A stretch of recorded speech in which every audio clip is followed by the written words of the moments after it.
கர்த்தருடைய நாமம் மகிமைப்படுவதாக. ஆண்டவர் நமக்கு ஒரு புதிய மாதத்தை கொடுத்து இந்த புதிய மாதத்தில் நம்மை நிறைவாக ஆசீர்வதிப்பார். ஆமென், அல்லேலூயா. இன்றைக்கு மிக சுருக்கமாக கர்த்தர் நமக்கு கொடுக்கிற ஆசீர்வாதத்தை உங்களோடு கூட வேத வசனங்களின் மூலமாக பகிர்ந்து கொள்ளப் போகிறேன். ஆண்டவர் இந்த புதிய மாதத்தில் நமக்கு தருகிற அல்லது உங்களுக்கு செய்கிற நன்மைகள், ஆசீர்வாதங்களை அதை நாம் வேதாகமத்திலிருந்து வாசிக்கப் போகிறோம். ஏசாயா தீர்க்க தரிசன புஸ்தகம் 41வது அதிகாரம் வசனங்கள் 8, 9, 10. என் தாசனாகிய இஸ்ரவேலே, நான் தெரிந்து கொண்ட யாக்கோபே, என் சிநேகிதனாகிய ஆபிரகாமின் சந்ததியே, நான் பூமியின் கடையாந்தரங்களிலிருந்து உன்னை எடுத்து அதன் எல்லைகளிலிருந்து அழைத்து வந்து, நீ என் தாசன், நான் உன்னை தெரிந்து கொண்டேன், நான் உன்னை வெறுத்து விடவில்லை என்று சொன்னேன். நீ பயப்படாதே, நான் உன்னுடனே இருக்கிறேன். திகையாதே, நான் உன் தேவன், நான் உன்னை பலப்படுத்தி உனக்கு சகாயம் பண்ணுவேன். என் நீதியின் வலது கரத்தினாலே உன்னை தாங்குவேன் என்று ஆண்டவர் நமக்கு வாக்கு கொடுக்கிறார். ஒரு ஆமேன் மாத்திரம் சொல்லுங்க. ஆமேன். நாம் 3 வசனங்களை வாசித்தோம். இந்த 3 வசனங்களிலே ஆண்டவர் நமக்கு குறிப்பிட்டு சொல்லுகிற ஒரு வார்த்தை, அது 10வது வசனத்தில் இருக்கிறது. நீ பயப்படாதே, நான் உன்னுடனே இருக்கிறேன் என்பது. ஆண்டவர் சொல்கிறார், நீ பயப்படாதே, நான் உன்னுடனே இருக்கிறேன் என்று ஆண்டவர் சொல்கிறார். பயப்படாதே, நான் உன்னுடனே இருக்கிறேன். உங்களோடு கூட ஆண்டவர் இருக்கிறேன் என்று சொல்கிறார். நான் உங்களோடு கூட இருக்கிறேன், நான் உன்னோடு கூட இருக்கிறேன் என்பதுதான் இந்த மாதத்திற்கான ஆண்டவர் கொடுக்கிற வாக்குத்தத்தம். ஆமென் சொல்லுங்க. வேதாகமத்திலே பல ஆசீர்வாதமான வாக்குத்தத்தங்களை நாம் பார்க்கிறோம். பல ஆசீர்வாதமான வாக்குத்தத்தங்களிலே சில நன்மைகளை கொடுப்பதாக ஆண்டவர் நமக்கு வாக்கு பண்ணுகிறார். நம்முடைய தேவைகளை சந்திப்பதாக வாக்கு பண்ணுகிறார். நம்முடைய பிரச்சனைகளை மாற்றுவதாக வாக்கு பண்ணுகிறார். நம்முடைய கவலைகளை எல்லாம் சரி செய்வதாக வாக்கு பண்ணுகிறார். அல்லது இன்னும் ஆவிக்குரிய வாழ்க்கைக்குரிய நன்மைகளையும் ஆண்டவர் கொடுப்பதாக வாக்கு பண்ணுகிறார். இப்படி அநேக வாக்குத்தத்தங்களை கொடுக்கிறார். சில பொருட்களை தருவதாகவும் வாக்கு பண்ணுகிறார். நிலங்களை, இடங்களை தருவதாக வாக்கு பண்ணுகிறார். பிள்ளைகளை கொடுக்கிறதாக வாக்கு பண்ணுகிறார். ஐஸ்வர்யங்களை, செல்வங்களை, வெள்ளியை, பொன்னை, பணங்களை கொடுப்பதாக வாக்கு பண்ணுகிறார். இப்படி ஏராளமான வாக்குத்தத்தத்தை ஆண்டவர் கொடுக்கிறார். ஆனால் இன்றைக்கு இந்த புதிய மாதத்தில் ஆண்டவர் கொடுக்கிற ஒரு வாக்குத்தத்தம் என்னவென்றால், நான் உன்னோடு கூட இருக்கிறேன், நான் உன்னோடு கூட இருக்கிறேன், நான் உன்னோடு கூட இருக்கிறேன் என்று ஆண்டவர் சொல்லுகிறார். அதாவது ஆண்டவரே உங்கள் கூட இருக்கிறேன் என்று சொல்லுகிற அந்த வார்த்தை தான் இந்த புதிய மாதத்திற்கான வாக்குத்தத்தம். ஆமென் சொல்லுங்க, ஆமென் சொல்லுங்க, ஆமென் சொல்லுங்க. நமக்கு பல வேளைகளிலே நம்முடைய தேவைகள் சந்திக்கப்படுவது, நம்முடைய மன்றாட்டுகள், ஜெபங்கள் கேட்கப்படுகிறது. நமக்கு ஆண்டவர் கொடுக்கிற மற்ற பொருளாதார அல்லது பொருட்கள் சம்பந்தமான ஆசீர்வாதங்கள், இவைகளை நாம் பெற்றுக்கொள்ளுகிற பொழுது நமக்கு மிகுந்த நன்மையாக இருக்கும், ஆசீர்வாதமாக இருக்கும். அல்லது நம்முடைய வாழ்க்கை மகிழ்ச்சியாய், பேரானந்தம் மிக்கதாய் இருக்கும். இவைகளை நாம் அனுபவிக்கிறோம். ஆனால் ஆண்டவர் நம்மோடு கூட இருக்கிறேன் என்று சொல்லுகிறதிலே அங்கே எந்த ஒரு பொருட்களோ அல்லது நம்முடைய தேவைகள் கேட்கப்படுகிறதோ, சந்திக்கப்படுகிறதோ, அல்லது நம்முடைய ஜெபங்களுக்கான பதிலோ, அல்லது நாம் எதிர்பார்த்திராத ஒரு மேன்மை, ஒரு உயர்வு, ஒரு ஆசீர்வாதம், ஒரு விடுதலை, ஒரு முன்னேற்றம், ஒரு செழிப்பு, இப்படிப்பட்டவைகள் எதுவுமே அங்கே சொல்லப்படவில்லையே. நான் உன்னோடு கூட இருக்கிறேன் என்கிற அந்த ஒரு காரியத்தை தவிர வேறு ஒன்றுமே சொல்லப்படவில்லையே, வேறு என்றுமே கொடுக்கப்படவில்லையே. நான் உன்னோடு கூட இருக்கிறேன், உனக்கு ஐஸ்வர்யத்தை தருகிறேன். நான் உன்னோடு கூட இருக்கிறேன், நான் உனக்கு செழிப்பை தருகிறேன். நான் உன்னோடு கூட இருக்கிறேன், நான் உனக்கு விடுதலை தருகிறேன். நான் உன்னோடு கூட இருக்கிறேன், நான் உன்னை உயரத்தில் கொண்டு வந்து வைக்கிறேன். இப்படி உன்னோடு கூட இருக்கிறேன் என்று சொல்லுகிற வாக்குத்தத்த வார்த்தைக்கு அதனை தொடர்ந்து வேறு எந்த ஒரு வார்த்தையும் அல்லது வேறு எந்த ஒரு செயலும் அல்லது வேறு எந்த ஒரு காரியமும் சொல்லப்படவில்லையே என்று சொல்லி, நான் உன்னோடு கூட இருக்கிறேன் என்ற வாக்கு தத்தத்திலே இருக்கிற அந்த விசேஷமான நன்மையை பல வேளையில் நாம் எதிர்பார்த்தாது இருந்து விடுகிறோம். அருமையானவர்களை, இன்றைக்கு ஆண்டவர் கொடுக்கிற வாக்கு தத்தம் நான் உன்னோடு கூட இருக்கிறேன் என்பது. ஆமென் சொல்லுங்க. அல்லேலூயா. நான் உன்னோடு கூட இருக்கிறேன். நீங்கள் தொடர்ந்தேச்சியாக கூட நான் உன்னோடு கூட இருக்கிறேன் என்கிற அந்த வார்த்தையை குறித்து அடுத்த அதிகாரத்தில், அதாவது 43வது அதிகாரத்திலையும் ஆண்டவர் அங்கே வார்த்தைகளை சொல்லுகிறார். நீங்கள் வாசித்திருப்பீர்கள் என்றால் 2வது வசனத்தில் குறிப்பாக கர்த்தர் சொல்லுகிறார், நீ தண்ணீர்களை கடக்கும் பொழுது நான் உன்னோடு கூட இருப்பேன், நீ ஆறுகளை கடக்கும் பொழுது அவைகள் உன்மேல் புரளுவதில்லை, நீ அக்னியில் நடக்கும் போது வேகாதிருப்பாய், அக்னி ஜுவாலை உன் பேரில் பற்றாது என்று ஆண்டவர் சொல்லுகிறார். இங்கே பாருங்க, ஆண்டவர் சொல்றாரு, நான் உன்னோடு கூட இருப்பேன், நான் உன்னோடு கூட இருப்பேன் என்று அவர் சொல்லுகிறார். நீ தண்ணீர்களை கடக்கும் பொழுது, ஆறுகளை கடக்கும் பொழுது, அக்னியில் நடக்கும் பொழுது நான் உன்னோடு கூட இருக்கிறேன் அப்படின்றார். 5வது வசனத்தை வாசிப்போம் என்றாலும் அங்கேயும் ஆண்டவர் சொல்றார், நான் உன்னோடு கூட இருக்கிறேன் என்று ஆண்டவர் சொல்கிறார். அருமையானவர்களே, கர்த்தர் உங்களோடு கூட இருப்பது தான் பெரிய ஆசீர்வாதம். ஆமென் சொல்லுங்க. ஆமென் சொல்லுங்க. ஆண்டவர் உங்களோடு கூட இருப்பது பெரிய ஒரு ஆசீர்வாதம். இன்னும் ஆண்டவர் உங்களோடு கூட இருக்கிறேன் என்று சொல்லுகிறதுனால உண்டாகிற நிறைய நன்மைகள் இருக்கிறது. நீங்கள் மத்திய எழுதின நற்செய்தி கடைசி அதிகார கடைசி வசனங்களை எல்லாம் வாசிக்கும் பொழுது அவர் சொல்லுகிறார், நான் உலகத்தின் முடிவு பரியந்தம் சகல நாட்களிலும் நான் உன்னோடு கூட இருக்கிறேன் என்று. தாவீது பல வேளைகளிலே இந்த அனுபவத்தை அவர் உணர்ந்து தாவீது சொல்லுகிறார், கர்த்தர் என்னோடு கூட இருக்கிறார், கர்த்தர் என் மேய்ப்பராய் இருக்கிறார், கர்த்தரோ பயங்கரமான பராக்கிரமசாலியாக என்னோடு கூட இருக்கிறார் என்று தாவீது அதை சொல்லுகிறார். இன்றைக்கு ஆண்டவருடைய வார்த்தை, கர்த்தர் உங்களோடு கூட இருக்கிறார். ஆமென் சொல்லுங்க. உங்களோடு கூட இருக்கிறேன் என்று சொல்லுகிறார். உங்களோடு என்றால் உங்கள் வாழ்க்கையினுடைய எல்லா காரியங்களிலும், உங்கள் குடும்பத்தினுடைய எல்லா காரியங்களிலும், உடைய வேலை, வருமானம், தொழில், இவைகளுக்குரிய எல்லா காரியங்களிலும் நான் இருக்கிறேன் என்று ஆண்டவர் சொல்லுகிறார். சில வேளைகளில் பாருங்கள், நம்முடைய வீடுகளிலே, நம்முடைய வாழ்க்கையில் சில சூழ்நிலைகள் நமக்கு சிரமமாய் அல்லது பிரச்சனையாய் இருக்கிற பொழுது பாருங்கள், என்ன பண்ணுறது ஏது பண்ணுறது அப்படின்னு தெரியாமல் இருக்கும் பொழுது நம்மை நேசிக்கிறவர்கள், ஒருவேளை நம்முடைய பெற்றோர்களோ அல்லது நம்முடைய உடன் பிறந்தவர்களோ அல்லது நம்முடைய குடும்பத்தில் மதிப்புக்குரிய அதிகாரத்துக்குரிய ஒரு சிறந்த உறவினரோ, அவங்க என்ன சொல்லுவாங்க, நீ பயப்படாத, நான் இருக்கிறேன், எல்லாத்தையும் நான் பார்த்துக்கிறேன் அப்படின்வாங்க. பார்த்துருக்கீங்களா?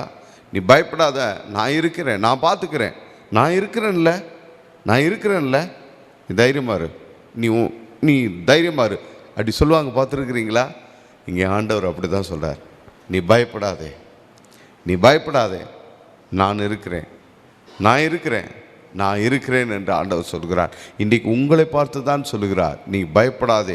நான் வாசித்த இந்த 2 வசனங்களிலும் நான் உன்னோடு கூட இருக்கிறேன் என்று சொல்லுகிற வார்த்தைக்கு முன்பதாக அவர் சொல்லுகிற ஒரு வார்த்தை, நீ பயப்படாதே என்று ஆண்டவர் சொல்லுகிறார். நீ பயப்படாதே. ஏசாயா 41:10 ஆண்டவர் சொல்றார், முதலாவது சொல்கிறார், நீ பயப்படாதே, நான் உன்னோடு கூட இருக்கிறேன் என்று ஆண்டவர் சொல்கிறார்.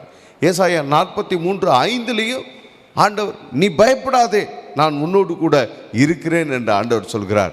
ஆகையினாலே அருமையானவர்களே, கர்த்தர் சொல்லுகிற வார்த்தை, நீ பயப்படாதே, நீ பயப்படாதே, எதை குறித்து பயப்படாதே. இன்றைக்கு ஒருவேளை பிரச்சனை இருக்கிறதா, அதை குறித்து பயப்படாதே. இன்றைக்கு ஒருவேளை சிரமமான சூழ்நிலைகள் இருக்கிறதா, அதை குறித்து பயப்படாதே. ஒருவேளை இன்றைக்கெல்லாம் என்ன பிரச்சனை இல்லைங்க, ஆனால் இன்னும் 2 மாதம் கழித்து எனக்கு ஒரு காரியம் இருக்கிறது, அல்லது இன்னும் கொஞ்சம் சில வருடங்கள் கழித்து எனக்கு ஒரு தேவைகள், மிகப்பெரிய தேவைகள் இருக்கிறது, நான் செய்து முடிக்க வேண்டிய இந்த காரியம் இருக்கிறது, இப்போவே அதை குறித்து எனக்கு பல யோசனையாக இருக்குது, இப்போவே பல எண்ணங்கள் என்னை சுற்றிலும் சூழ்ந்து கொண்டு இருக்கிறது, இப்படிலாம் நீங்கள் அந்த காரியங்களை குறித்து எண்ணிக்கொண்டு கவலைப்பட்டுக்கிட்டு இருக்கிறீங்களா? ஆண்டவர் சொல்கிறாரு, நீ பயப்படாதே என்று ஆண்டவர் சொல்கிறார். நீ பயப்படாதே, நீ பயப்படாதே என்று ஆண்டவர் சொல்லுகிறார். அப்போ இந்த வார்த்தை உங்களுக்கு தான் சொல்லுகிறார்.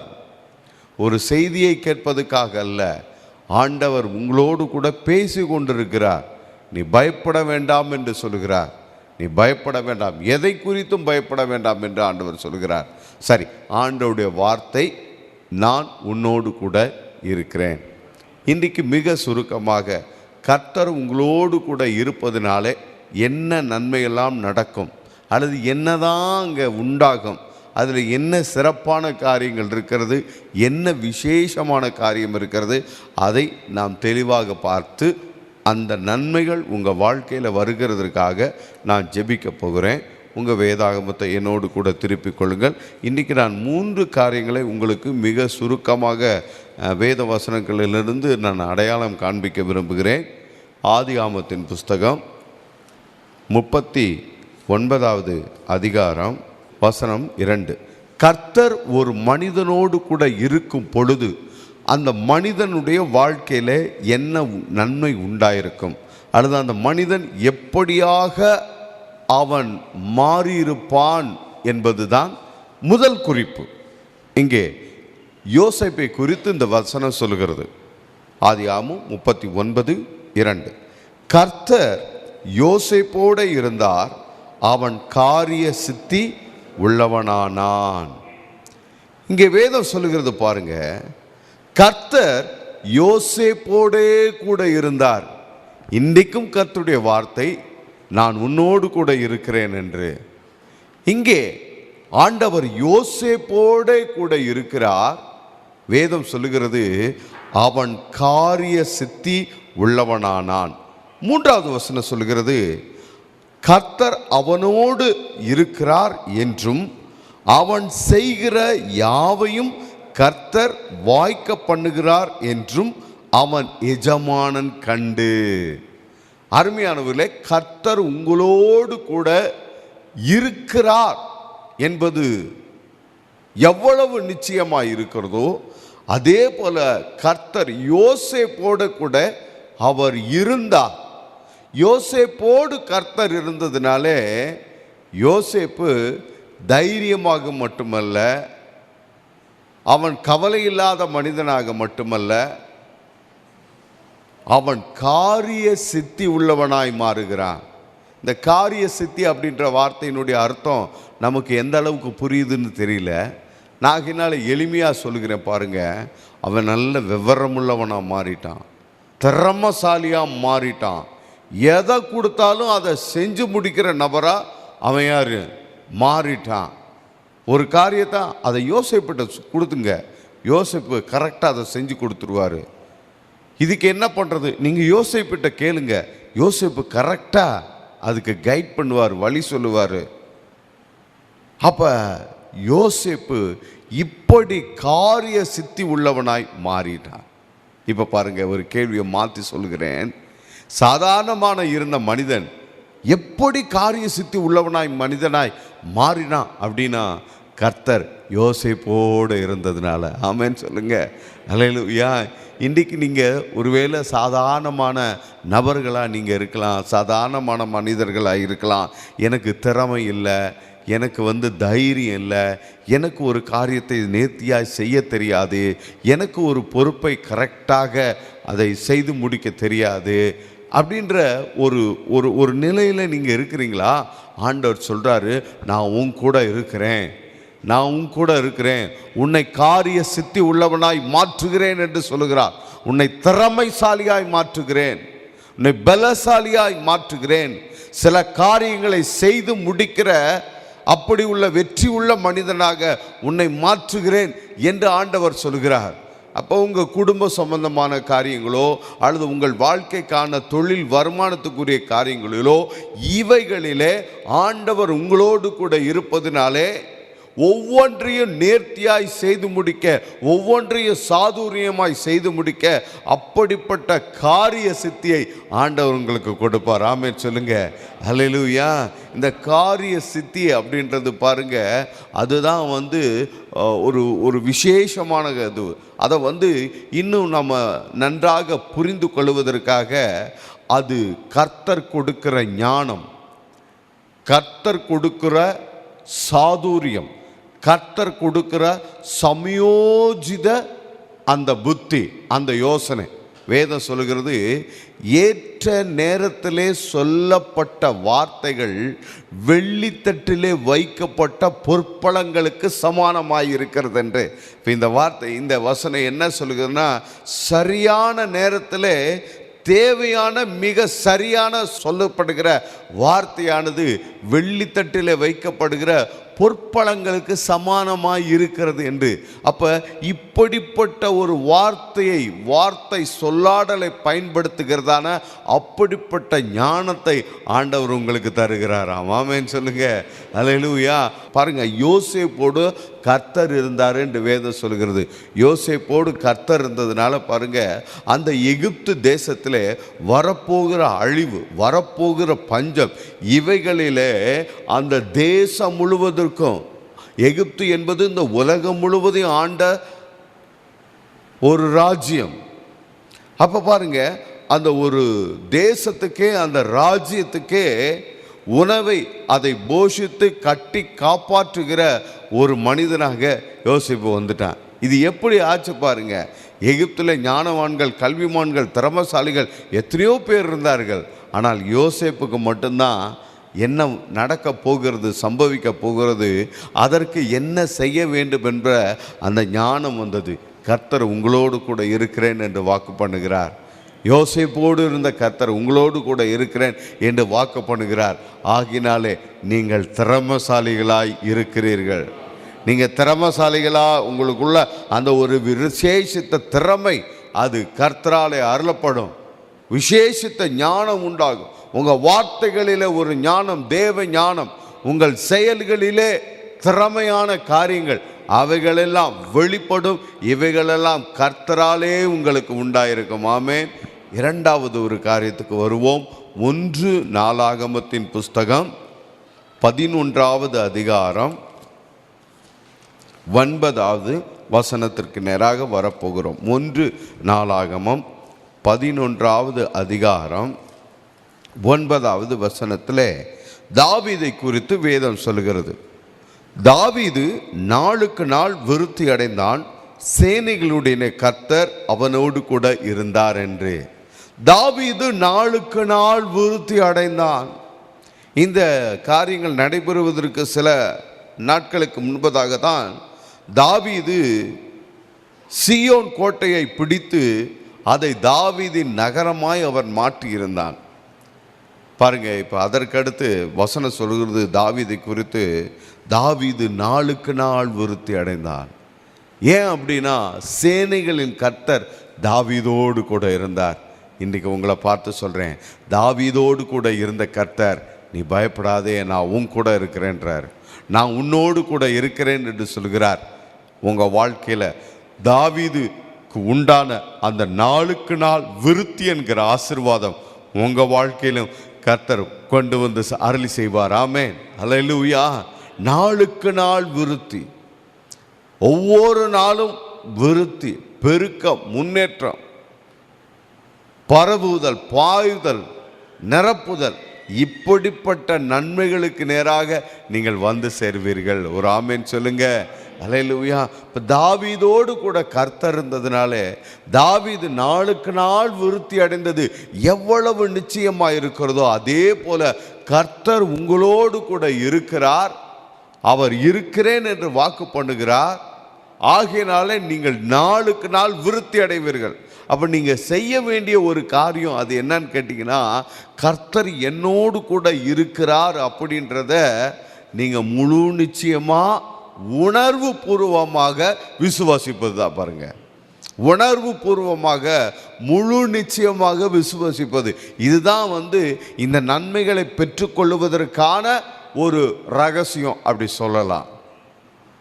ஒரு ரகசியம் அப்படி என்று சொல்லலாம். என்னன்னா, உணர்வு பூர்வமாக இதை நீங்கள் உணர்வது, விசுவாசிப்பது, கர்த்தர் என்னோடு கூட இருக்கிறார், அப்படி கர்த்தர் உங்களோடு கூட இருக்கிறார் என்பதை நீங்கள் உணர்வு பூர்வமாக விசுவாசிக்கும் பொழுது பாருங்க, உங்கள் வாழ்க்கையில் கர்த்தர் கொடுக்கிற விருத்தி அப்படின்றத நீங்கள் உண்மையாகவே அதை நீங்கள் அனுபவிக்க முடியும். உணர்வு பூர்வமாக விசுவாசிப்பது. இப்போ தாவீதுடைய வாழ்க்கையில் நம்ம எல்லாருக்கும் தெரிந்த பிரகாரமாக கோலியாத் ஒரு பிரச்சனை வந்தது. என்ன நடந்தது பாருங்க. அவன் உணர்வு பூர்வமாக அவன் தேவன் தன்னோடு இருக்கிறார் என்பதை நிச்சயித்து அவ்வளவு பெரிய கோலியாத்தை சிவந்த மேனியுடைய மனிதனாக அவன் போகிறான் பாருங்க. அவன் கையில் பட்டயம் கூட இல்லை. ஆனால் கோலியாத் ராட்சசன். அவனுடைய கரத்தில் வாள் பட்டயம், பெரிய பட்டயம் இருக்கிறது. அந்த பட்டயத்தை தாவீதுனால தூக்க முடியுமா என்னன்னு தெரியல, அப்படி இருந்தது. ஆனால் தாவீதினுடைய கையில் பட்டயம் கூட இல்லை. பட்டயம் கூட இல்லாமல் ஒரு சிறு மனிதன், வாலிபன் யுத்தத்துக்கு சென்று சமஸ்த இஸ்ரவேலினுடைய இராணுவம் முறியடிக்க முடியாத வெற்றியை இவன் சுதந்திரித்துக் கொள்கிறான். ஆமென் சொல்லு. இது எப்படி ஆயிடுச்சு பாருங்க. இது எப்படி நடந்தது? கர்த்தர் தாவீதோடு கூட இருந்தார். ஆமென். அதை தாவீது உணர்வு பூர்வமாக அவன் விசுவாசிக்கிறான், அறிக்கப்படுகிறான். அவனுடைய ஸ்டேட்மெண்ட் பாருங்க. கோலியாத்தை பார்த்து சொல்றான், நீ நிந்தித்த இஸ்ரவேலின் தேவனாகிய கர்த்தருடைய நாமத்தினாலே இன்றைக்கு நான் உன்னிடத்தில் வருகிறேன் அப்படின்றான். அவன் ஃபீல் பண்ணுறான், உணர்கிறான். நான் சொல்கிறேன், உணர்வு பூர்வமாக நீங்கள் விசுவாசிங்க, கர்த்தர் உங்களோடு கூட இருக்கிறேன் என்று சொல்லுகிறார். ஆமென். கர்த்தர் உங்களோடு கூட இருக்கிறேன் என்று சூழ்நிலையில் பார்த்து நீங்கள் கர்த்தர் என்னை விட்டுட்டாரு, கை விட்டுட்டாரு, அவர் என்னை விட்டு கொஞ்சம் டிஸ்டன்ஸாக போயிட்டாரு. சில மனிதர்கள்லாம் நம்மோடு கூட தான் இருப்பாங்க, ஆனால் ஒரு டிஸ்டன்ஸ் கீப்பப் பண்ணுவாங்க பார்த்தீங்களா? ஒரு டிஸ்டன்ஸு. நம்மோடு கூட தான் இருப்பாங்க, நம்மளே அவங்களுக்கு நல்லா தெரியும், அவங்களுக்கு நம்மளே நல்லா தெரியும்.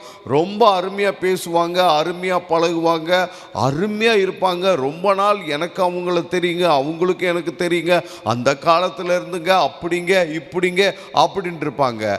ஆனாலும் ஒரு டிஸ்டன்ஸ் இருக்கும் பாருங்க, ஒரு கேப் இருக்கும் பாருங்க. ஒரு குறிப்பிட்ட நேரத்தில் ஒரு காரியத்துக்காக நீங்கள் உங்களுக்கு ஃபோன் பண்ணிங்கன்னா எடுக்க மாட்டாங்க. ஒரு சில காரியத்துக்காக நீங்கள் அவங்கள்ட்ட போய் நீங்கள் தொடர்பு கொண்டீங்கன்னா கரெக்டாக அந்த கேப் வச்சிருக்கிறேன், ஒரு டிஸ்டன்ஸை நான் வச்சிருக்கிறேன் அப்படின்றத அவங்களுடைய வார்த்தைகளோ அவர்களுடைய செயல்களோ அது நல்லாக வெளிப்படுத்திடும். சில மனிதர்கள் அப்படி இருப்பாங்க. ஆனால் ஆண்டவர் அப்படி இல்லை பாருங்க. கர்த்தர் என்ன செய்யலை, அவர் அப்படி இல்லை. அவர் என்ன செய்கிறார்னா, இந்த மனிதர்களுக்கு அவங்களுடைய எண்ணங்கள் சுபாவங்கள் அதை போல் அல்ல, அதுக்கு நேர் எதிராக மனிதர் நமக்கு பிரச்சனை வந்துருச்சுன்னா அவங்க நம்மளை ஓரம் கட்டிடுவாங்க, அல்லது நம்மளை விட்டுட்டு போயிடுவாங்க. ஆனால் கர்த்தர் என்ன பண்ணுறாராம், நமக்கு பிரச்சனை வந்துருச்சுன்னா அவர் உடனே அந்த பிரச்சனையின் மத்தியில் இருக்கிறேன்றார். நாம் சற்று முன்பதாக வாச்சோம் இல்லையா, ஏசாயா 43, நீ பயப்படாதே, நான் உன்னோடு கூட இருக்கிறேன், நீ திகையாதே, நான் உன் தேவன், நான் உன்னை பலப்படுத்தி உனக்கு சகாயம் பண்ணுவேன், என் நீதியின் வலது கருத்தினாலே உன்னை தாங்குவேன். அப்புறம் நீ தண்ணீரை கடக்கும் பொழுது, நம்ம ஃபோன் மொபைலில் கான்டாக்ட்ஸில் இருக்கிறவங்களாம் காணா போயிடுவாங்க. நீ ஆறுகளை கடக்கும் பொழுது, நமக்கு ஒரு பிரச்சனை, ஹாஸ்பிட்டலில் இருக்கிறோமா, காணா போயிடுவாங்க. அக்கினியில் நடக்கும்போது அவ்வளோதான், சொல்லவே தேவையில்லை. கூப்பிடும் தூரத்தில் இருந்தாலும், கரம் நீட்டி தொடுகிற தூரத்தில் இருந்தாலும், அவங்க பல மைல் தூரத்துக்கு அப்பால் இருக்கிற நபர்களைப் போல அவங்க இருப்பாங்க. ஆனால் கர்த்தர் என்ன பண்ணுறாருன்னா, நான் உங்க கூட இருக்கிறேன்றார். அருமையானவர்களே, கர்த்தர் உங்கள் கூட இருக்கிறேன்னு என்று அவர் வாக்கு பண்ணுகிறார். இந்த மாதம் இதுதான் வாக்கு தத்துவம், கர்த்தர் உங்கள் கூட இருக்கிறேன் என்பது தான். என்ன நடந்தது பாருங்க. தாவீதோடு கர்த்தர் இருந்ததுனால அவன் நாளுக்கு நாள் விருத்தி அடைந்தான். அவனை யாருமே அவனுடைய ஆசீர்வாதத்தை தடுக்க முடியல, அவனுடைய பெயர் பிரஸ்தாபத்தை ஸ்டாப் பண்ண முடியல. அவன் சிங்காசனத்துக்கு வர முடியாத, வரக்கூடாது அப்படின்னு சொல்லிட்டு சவுல் ராஜா பண்ணின எதுவுமே தாவீதை தடுத்து ஸ்டாப் பண்ண முடியல. அவன் நாளுக்கு நாள் விருத்தி அடைந்தான், நாளுக்கு நாள் விருத்தி அடைந்தான். ஆட்டு இடையனாய், சிவந்த மேனி உடையவனாய், கரவலாடுகளின் பின்பதாக சுற்றி திரிந்த தாவீது நாளுக்கு நாள் விருத்தி அடைந்து, நாளுக்கு நாள் வளர்த்தி அடைந்து, கடைசியில் எங்கே வந்துட்டார்னா, சமஸ்த இஸ்ரவேலுக்கு ராஜாவாக சிங்காசனத்தில் உட்காந்துட்டார். ஆமென் சொல்லுங்க. இன்றைக்கி நீங்கள் தாவீதை போல ஆடுகளை மேய்த்து கொண்டிருக்கிற வனாந்தர வாழ்க்கையில் இருப்பீங்கன்னா, அல்லது சவுல்னால் தாவீது துரத்தப்பட்டு காடுகளில் ஓடி ஒளிந்து கொண்டிருந்தது போல சில பிரச்சனைகளை உங்களை துரத்தி கொண்டிருக்கிறதுனாலே, சில பொல்லாத மனிதர்கள் உங்களுக்கு சூழ்ச்சிகளை செய்து உங்களை துரத்தி கொண்டிருக்கிறதுனாலே உங்களை ஒன்றும் செய்ய முடியாது.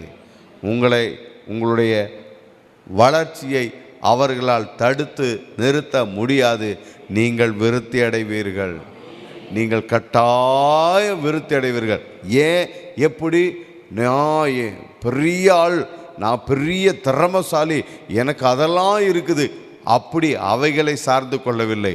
மாறாக கர்த்தர் உங்களோடு கூட இருக்கிறார். ஆமென் சொல்லுங்க. கர்த்தர் உங்க கூட இருக்கிறார்.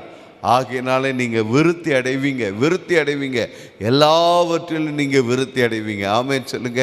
ஒரு முறை தாவீது தன்னுடைய வயிற்று பசிக்காக ஆசாரியனிடத்தில் போய், எனக்கு பசியாக இருக்கிறது, எனக்கு தாகமாக இருக்கிறது, எனக்கு உணவு ஏதாவது கொடுங்க அப்படின்னு சொல்லிட்டு கேட்டு, ஆசாரியர்கள் மாத்திரம் புசிக்க வேண்டிய அந்த அப்பத்தை, ரசத்தை வாங்கி புசிச்சானா. பாருங்கள், தாவீதுனுடைய நிலைமை அவ்வளவு. அதாவது நம்மெல்லாம் இப்படி சொல்லுவோம் இல்லையே, சோத்துக்கே வழி இல்லை, சாப்பாட்டுக்கே வழி இல்லைங்க, அவரா பஞ்ச பரதேசிங்க, இப்படிலாம் சொல்லுவாங்க பிள்ளைங்க மக்கள். அப்படி தான் தாவீதுனுடைய வாழ்க்கை இருந்துச்சு. ஆனால் கர்த்தர் தாவீதோடு இருந்தார். தாவீதோடு இருந்ததுனால தாவீதின் மேல் ஒருவனும் கை போட முடியவில்லை. ஒருத்தரும் கை போட முடியல. யாருமே கை போட முடியலைங்க. ஈசாயினுடைய குடும்பத்தாரில் ஒருத்தர் கூட தாவீது மேலே கை போட முடியல. தாவீது வாழ்ந்த பெத்லகேமில் ஒருத்தர் கூட தாவீது மேலே கை போட முடியல. எந்த ஒரு ராஜாவும், சவுல் ராஜாவினுடைய இராணுவமோ தாவீது மேலே கை போட முடியல. இன்னும் சில மிருகங்கள் கூட தாவீது மேலே கை போட முடியல. தாவீது சொல்கிறாரு, ஒரு முறை சிங்கத்தின் கைக்கும் மறுமுறை கரடியின் கைக்கு தப்புவித்தவர் இந்த பெலிஸ்தியனுடைய கைக்கும் தப்புவிப்பார். அப்போ மிருகங்கள் கூட தாவீது மேலே கை போட முடியல. இதெல்லாம் எப்படி நடந்துச்சு? இதெல்லாம் எப்படி ஆச்சு? கர்த்தர் தாவீதோடு இருந்தார். ஆமென் சொல்லுங்க. ஹல்லேலூயா, ஹல்லேலூயா. தாவீது வனாந்தரத்தில் தான் இந்த காரியங்கள்லாம் நடந்த பொழுது வாழ்ந்து கொண்டிருந்தான். உங்கள் வாழ்க்கை வனாந்தரத்தில் இருக்குதா? நீங்கள் இப்போ வனாந்தரத்தில் இருக்கிற மாதிரி இருக்கிறீங்களா? நன்றாக புரிந்து கொள்ளுங்கள். ஒருவரும் உங்கள் மீது கை போட முடியாது. ஒருவரும் உங்கள் மேலே கை போட முடியாது. சவுல் ராஜாவும் கை போட முடியாது. பொல்லாத பட்சிக்கிற மிருகங்களும் கை போட முடியாது.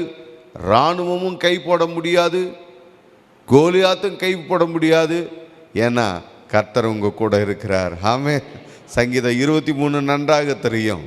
கர்த்தர் என் மெய்ப்பராய், கர்த்தர் உங்க கூட இருக்கிறார். மரண இருளின் பள்ளத்தாக்கில் நடந்தாலும் பொல்லாப்புக்கு பயப்படேன். ஏன்? தேவரீர் என்னோடு கூட இருக்கிறீர். உமது கோலும் உமது தடியும் என்னை தேற்றும். கர்த்தர் உங்க கூட இருக்கிறேன் என்று ஆண்டவர் சொல்கிறார். உங்களோடு கூட தான் கர்த்தர் பேசி கொண்டிருக்கிறார். உங்களோடு கூட இருக்கிறேன் என்று ஆண்டவர் சொல்கிறார். மூன்றாவதாக ஒரு வசனத்தை நாம் வாசித்து ஜெபிப்போம். 2 ராஜாக்களின் புஸ்தகம் 18வது அதிகாரம் 6 மற்றும் 7 நான் வாசிக்க போகிறேன். இந்த வசனம் எசேக்கியா ராஜாவை குறித்து சொல்கிறது. எசேக்கியா, இஸ்ரவேலின் ராஜாவாகிய எசேக்கியா ராஜாவை குறித்து சொல்கிறது. 7வது வசனத்தை நான் வாசிக்கிறேன். ஆகையால் கர்த்தர் அவனோடு இருந்தார், அவன் போகிற இடம் எங்கும் அவனுக்கு அனுகூலமாயிற்று. எசேக்கியா ராஜாவை குறித்து இந்த வேத வசனங்கள் சொல்கிறது. என்ன சொல்கிறது என்றால், கர்த்தர் அவனோடு கூட இருந்தார் என்று. எசேக்கியா ராஜாவோடு கூட கர்த்தர் இருந்தார். ஆகினாலே அவன் போகிற இடம் எங்கும் அவனுக்கு அனுகூலம் உண்டாயிற்று. ராஜாவோடு, எசேக்கியா ராஜாவோடு கர்த்தர் இருந்ததுனாலே அவன் போகிற இடமெல்லாம் அவனுக்கு அனுகூலம். நான் சொல்கிறேன், கர்த்தர் உங்களோடு கூட இருக்கிறார். கர்த்தர் உங்களோடு கூட இருக்கிறார். ஆகினாலே நீங்கள் போகிற எல்லா இடத்துலையும் உங்களுக்கு அனுகூலம் உண்டாகும். நீங்கள் சந்திக்கிற நபர்கள் அவங்க உங்களுக்கு அனுகூலமாக இருப்பாங்க. நீங்கள் போகிற காரியம் அது உங்களுக்கு கைகூடி வரும். இதெல்லாம் எப்படி ஆகும்? ராசியான நபருங்க, திறமசாலியான நபருங்க, அதெல்லாம் பண்ணி முடிச்சிருவாருங்க. அப்படியா? இல்லை பாருங்க, கர்த்தர் உங்கள் கூட இருக்கிறதுனால நீங்கள் அப்படியாக மாறிடுவீர்கள். ஆமென் சொல்லுங்க. இப்போ கர்த்தர் உங்களோடு கூட இருக்கிறார். இந்த மாதம் ஆண்டவர் உங்களுக்கு கொடுக்கிற வாக்குத்தத்தம், நான் உன்னோடு கூட இருக்கிறேன், நீ பயப்படாதே, நான் உன்னோடு கூட இருக்கிறேன். அப்படி கர்த்தர் உங்கள் கூட இருக்கிறதுனாலே, முதலாவது கர்த்தர் உங்கள் காரியத்தை வாய்க்க பண்ணுவார். கர்த்தர் யோசேப்போடு கூட இருந்தார், ஆகையினால யோசேப்பு காரிய சித்தி உள்ளவனாய் இருந்தான். இரண்டாவது, நீங்கள் விருத்தி அடைவீர்கள். தாவீதோடு கூட கர்த்தர் இருந்தார், தாவீது நாளுக்கு நாள் விருத்தி அடைந்தான். மூன்றாவது, உங்களுக்கு அனுகூலம் உண்டாயிருக்கும். எசேக்கியா ராஜாவோடு கூட கர்த்தர் இருந்தார், ஆகினாலே ராஜாவுக்கு செல்லும் இடம் எல்லாவற்றிலும் அனுகூலம் உண்டாயிற்று. கர்த்தர் இன்றைக்கு உங்களோடு கூட இருக்கிறார். இன்றைக்கும் இந்த மாதத்திலும் வருகிற உங்கள் வாழ்நாட் காலங்களிலும் உங்கள் காரியங்களை கர்த்தர் வாய்க்க பண்ணுவார். நீங்கள் காரிய சித்தி உள்ளவர்களாவீர்கள். நீங்கள் நாளுக்கு நாள் விருத்தி அடைவீர்கள். நீங்கள் செல்லும் இடம் எல்லாம் உங்களுக்கு அனுகூலம் உண்டாயிருக்கும். ஆமென்.